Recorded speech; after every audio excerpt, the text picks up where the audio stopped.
Hi friends, ഉച്ചയ്ക്ക് കഴിക്കുക എന്ത് കറി ഉണ്ടാക്കുമെന്ന് വെച്ചപ്പോഴാണ് പപ്പടം കണ്ടത്. എന്നാൽ നമുക്കൊരു പപ്പടം കൊണ്ട് ഒരു പപ്പടക്കറി ഉണ്ടാക്കാമെന്ന് വെച്ചു. ആദ്യം പപ്പടം ഒന്ന് വറുത്തെടുക്കണം. ഞാനിവിടെ 3 പപ്പടമാണ് വറുത്തെടുത്തിരിക്കുന്നത്. എന്നിട്ട് ഒരു ചീഞ്ചട്ടി വെച്ച് അതിലേക്ക് കുറച്ച് വെളിച്ചെണ്ണയും കടുക് ഇട്ട് കൊടുക്കണം.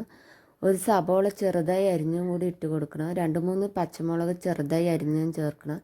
എന്നിട്ട് ആവശ്യത്തിന് ഉപ്പും ചേർത്തിട്ട് നന്നായി ഒന്ന് സബോള വഴറ്റിയെടുക്കണം.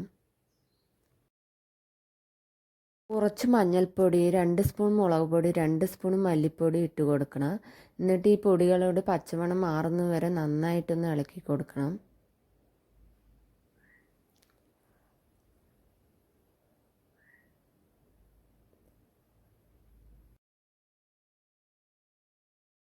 കുറച്ച് പുളിവെള്ളം കൂടി ഇതിലേക്ക് ഒഴിച്ചു കൊടുക്കണം. എന്നിട്ട് ഒരു തക്കാളി ചെറുതായി അരിഞ്ഞും കൂടി ഇട്ട് കൊടുക്കണം.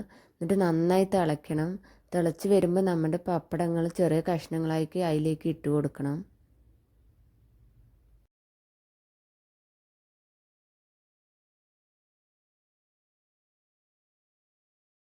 എല്ലാം കൂടി ഒന്ന് മിക്സ് ആകുന്ന വരെ ചെറുതായിട്ടൊന്ന് ഇളക്കി കൊടുക്കണം.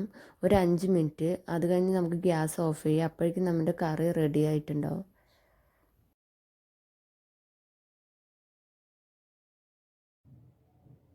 അങ്ങനെ നമ്മുടെ പപ്പടക്കറി റെഡി ആയിട്ടുണ്ട്. ഉച്ചയ്ക്ക് കഴിക്കാൻ ചോറും മീൻ കറിയും പയറുപ്പേരിയും പപ്പടക്കറിയും ആയിരുന്നു കേട്ടോ.